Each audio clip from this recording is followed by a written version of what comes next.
2, 1. Repassons aujourd'hui la frontière du pays merveilleux de la grammaire. La grammaire avec ses soi-disant forteresses imprenables, sa forêt que beaucoup croient sombre et ses labyrinthes qui, s'ils sont pris à l'envers, peuvent devenir mortels. Qu'est-ce que c'est que la grammaire?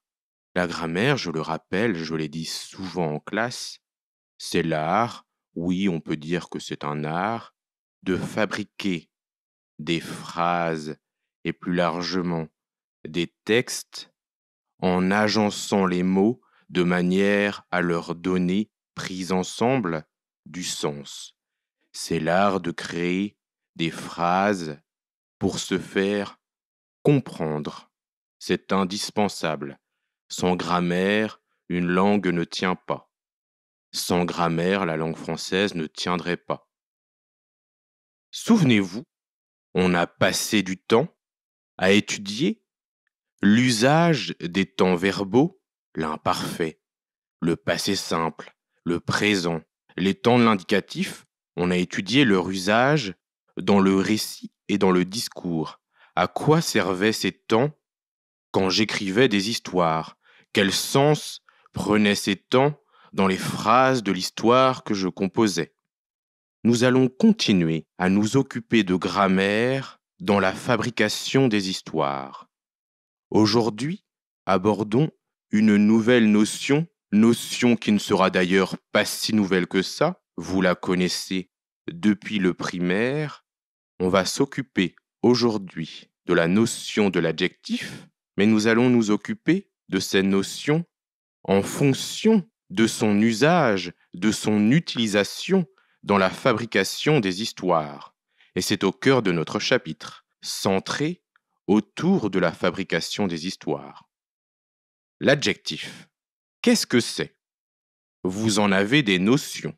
Vous allez vous les remémorer, ces choses. Mais il y aura des ajouts à faire et quelques corrections à placer sur cette notion. Il y a certaines choses à propos de l'adjectif dont on vous a parlé et qui n'ont pas grande utilité.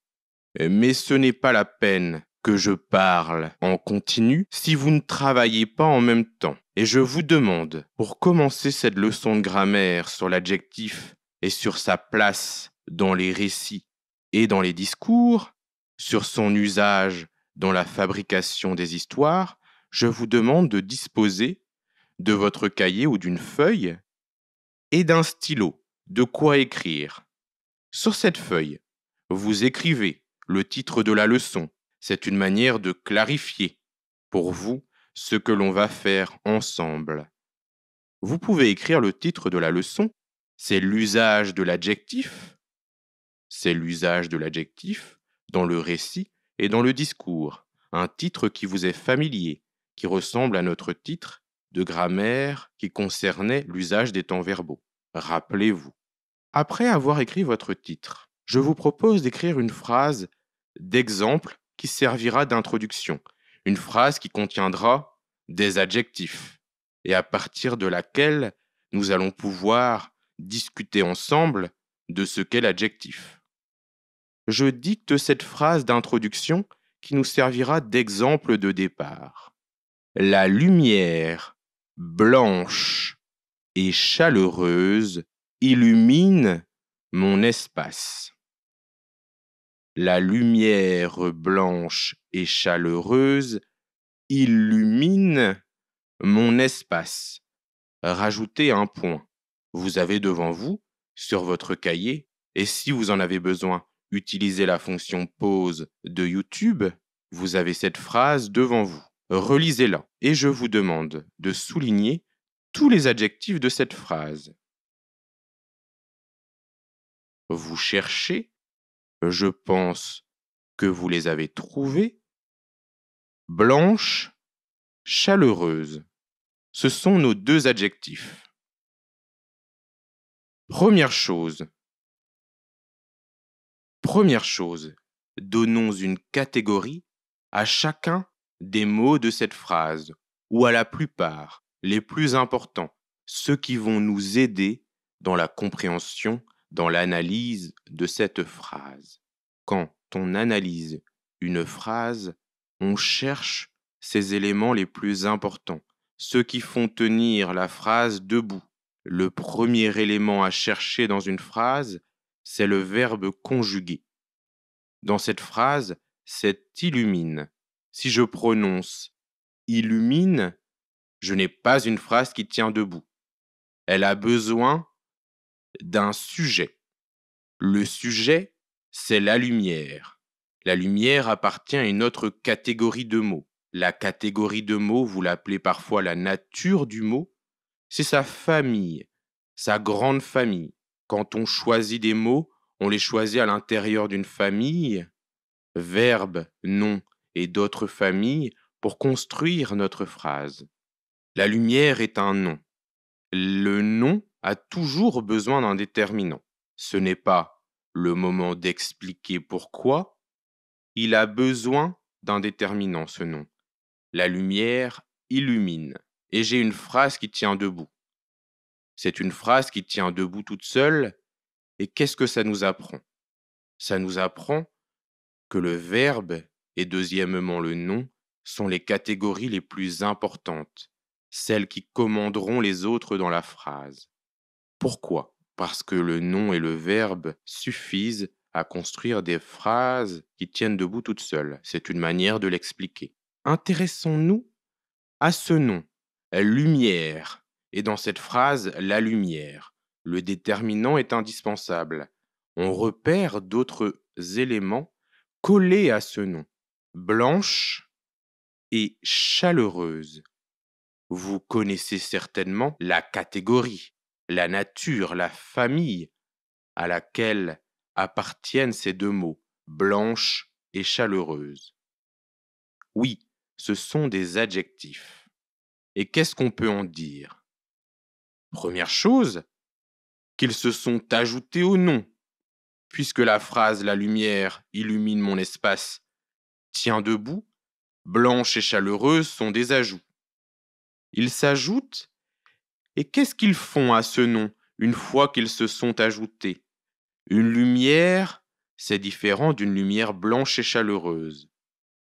Les adjectifs modifient le sens du nom qu'ils accompagnent. Deux choses à retenir, les adjectifs s'ajoutent au nom et modifient son sens.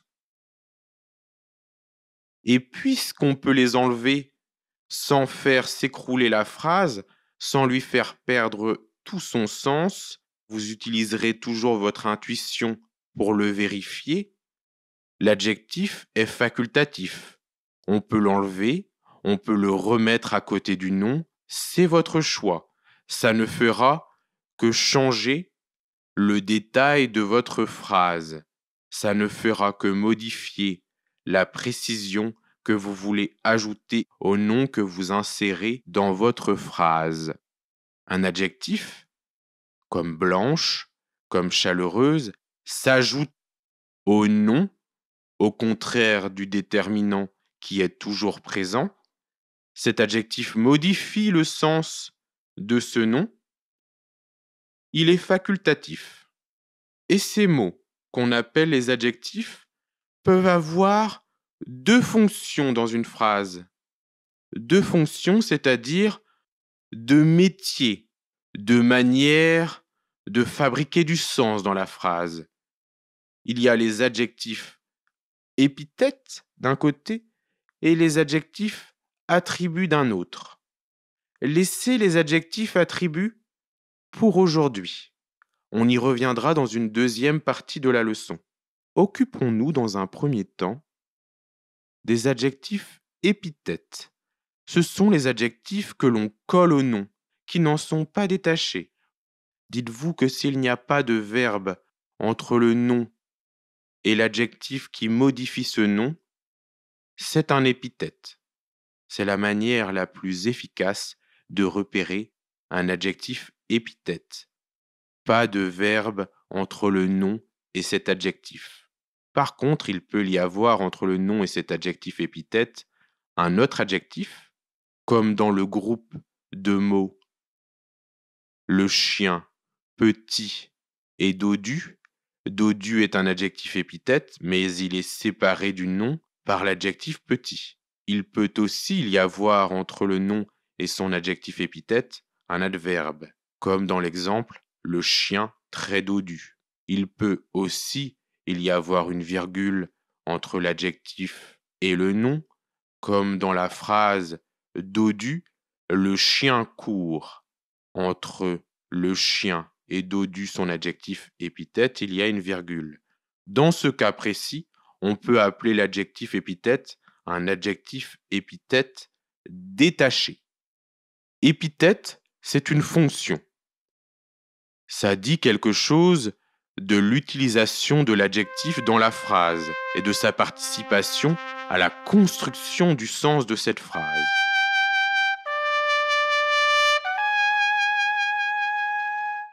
Prenez devant vous la fiche d'exercice du jour. Vous avez toujours votre stylo et nous allons procéder en 2 temps pour travailler cette notion de l'adjectif, épithète, et son usage dans le récit et dans le discours, c'est-à-dire à une échelle plus large que celle de la phrase. On discutera de l'importance de cet adjectif dans la fabrication de vos histoires. Passons au premier exercice de la fiche d'activité, un exercice de rappel, un exercice qui vous permettra de vérifier que vous savez placer un adjectif épithète dans une phrase. Vous disposez de votre stylo et je vous demande de lire la consigne de cet exercice.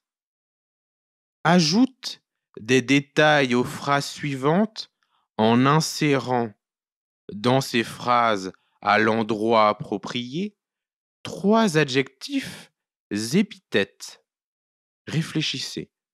Vous allez dérouler mentalement des éléments de la famille des adjectifs et puisque je demande des adjectifs épithètes, ces adjectifs que vous allez choisir, vous allez les insérer à un endroit précis dans cette phrase. On reviendra là-dessus, c'est à vous de réfléchir. Je vous demande d'utiliser la fonction pause de YouTube pour effectuer ces 2 exercices. 2 phrases. J'ai des amis. Sur la colline, il y a une maison. Ajoutez 3 adjectifs et reprenez l'écoute de l'audio quand l'exercice sera terminé. Je considère que vous avez terminé l'exercice. Corrigeons-le. Première phrase. J'ai des amis. Telle quelle, c'est une phrase qui tient debout. Elle a du sens. Elle a un verbe conjugué, avoir à la première personne du singulier, un sujet qui est un pronom qui représente une personne, qui se réfère à une personne. Et il y a un complément du verbe des amis, qui se place après le verbe et qui est indispensable dans ce cas. Si je ne disais que j'ai, la phrase ne tiendrait pas debout. J'ai quoi? J'ai des amis. Des amis, ce n'est pas très détaillé. Et voilà pourquoi des adjectifs seront utiles pour préciser cette phrase, pour lui donner une certaine qualité de détail, pour que la personne à qui je communique cette phrase visualise mieux le message que je lui communique, que je lui transmets. L'adjectif est facultatif, ce qui veut dire aussi qu'il est modifiable. On peut choisir et changer les adjectifs autant de fois que l'on veut quand on construit des phrases et quand on les reconstruit. J'ai des amis sociables, gentils et bavards. À quoi dois-je prendre garde quand j'insère des adjectifs? Puisqu'ils s'ajoutent au nom, les épithètes, on doit les faire les plus proches possibles du nom. Il ne faut surtout pas qu'il y ait de verbe entre les adjectifs que vous avez choisis et le nom. Peut y avoir une virgule. Ce seront des épithètes détachées, mais ce seront toujours des épithètes. Et c'est le cas. bavard est séparé du nom ami par une virgule et par d'autres adjectifs. Et autre chose, c'est que l'adjectif reçoit son accord du nom qui commande ces adjectifs. Les adjectifs que j'ai choisis prendront tous un S, le S du pluriel. Voilà pour ce premier exemple. Sur la colline, il y a une maison. C'est encore une phrase qui tient debout. J'y repère le verbe a. Il y a un sujet, il, qui ne représente rien, mais qui est là pour que le verbe et la phrase tiennent debout. Sur la colline, il y a une maison, deux noms. Colline, maison. Ils ont leur déterminant, la et une.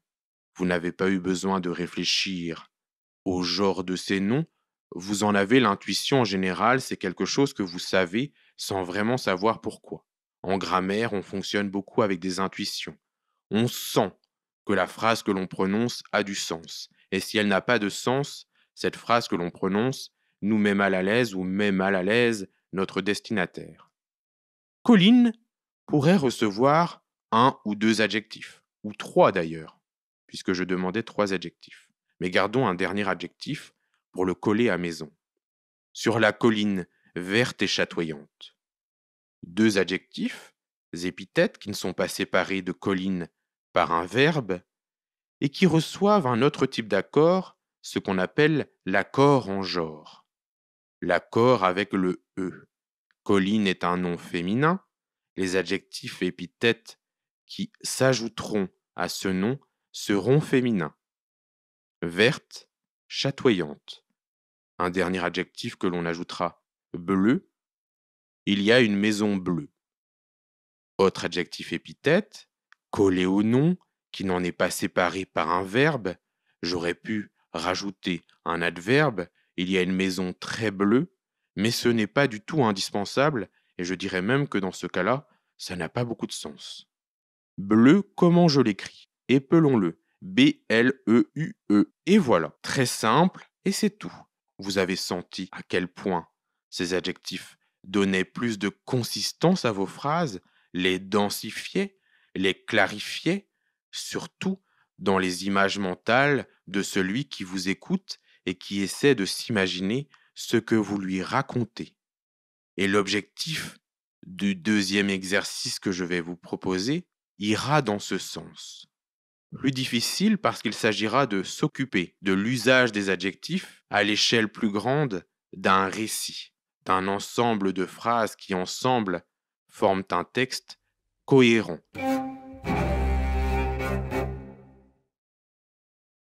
Toujours un stylo en main et passons au deuxième exercice. Je vous demande, à partir d'un texte sans adjectifs épithètes, de produire, de fabriquer, de composer deux versions de ce même texte qui n'auront pas le même sens grâce aux adjectifs épithètes que vous allez y ajouter. Ce texte d'origine ne contient aucun adjectif et je vais le lire avant de vous donner de plus amples consignes pour réussir cet exercice qui est loin d'être aussi facile que le premier exercice. Les amis voient des signes dans le ciel. Ils parlent des nuages. Ces nuages sont trop loin, plus près, devant eux. Il y a un paysage. Les amis en parlent avec des mots. Ils entament une danse. Dans leurs yeux, on devine des ombres. Ces ombres peuvent avoir des significations. Oh, je suis certain que ce texte vous paraît étrange, qu'il a une note de bizarrerie. C'est normal. Il lui manque quoi? Des adjectifs? Et je vais vous demander de construire à partir de ce texte que vous allez relire plusieurs fois deux versions, deux récits les plus différents possibles en n'y ajoutant que des adjectifs épithètes, chaque fois différents dans vos deux versions, afin de produire deux textes qui ne créeront pas dans la tête de vos lecteurs les mêmes impressions. Vous allez devoir isoler dans un premier temps les noms du texte dont vous disposez. Je vous conseille de les souligner. Vous prendrez garde à ne pas insérer d'adjectif s'il y a entre le nom que vous souhaitez modifier et cet adjectif que vous souhaitez ajouter. Première phrase, analysons-la. Les amis voient des signes. Je n'ai pas d'adjectif dans cette phrase, pas d'adjectif épithète. Elle tient debout. C'est parce que j'ai un verbe conjugué, voir, et son sujet, les amis. Dans le groupe de mots les amis, j'ai un nom, ami. J'ai un autre nom en complément, des signes, complément du verbe. Voilà les deux mots dans cette première phrase sur lesquels vous allez pouvoir travailler pour donner plus de précision à ce texte. Les vieux amis voient des signes étranges. Vieux s'ajoute à ami, étrange s'ajoute à signe. Et j'ai déjà changé le sens de la phrase. Les vieux amis voient des signes étranges. Ça apporte beaucoup plus de précision à votre phrase. Et vous allez continuer de la même manière afin de donner un nouveau sens à votre texte, un nouveau sens global, en essayant de conserver le thème de l'étrange, par exemple. Les signes sont étranges et vous pouvez insister à la suite de cette première phrase pour ne parler que du mystère contenu dans cette expérience que vivent ces vieux amis. Je vous laisse travailler. Quand vous aurez produit une première version, vous tâcherez d'en produire une deuxième avec de nouveaux adjectifs qui n'aura pas le même sens. Vous pourriez commencer cette fois-là, dans cette deuxième version, par des adjectifs qui changeront le ton de votre texte à venir. Les amis proches voient des signes magnifiques. J'ai deux nouveaux adjectifs, toujours des adjectifs épithètes, mais le texte part dans une direction complètement différente, où la bonne humeur pourrait régner. L'important, c'est de se mettre à l'épreuve et de comprendre pourquoi les adjectifs ont une fonction bien particulière dans la construction des histoires. C'est la fonction de précision, donner de la consistance, du détail à vos textes.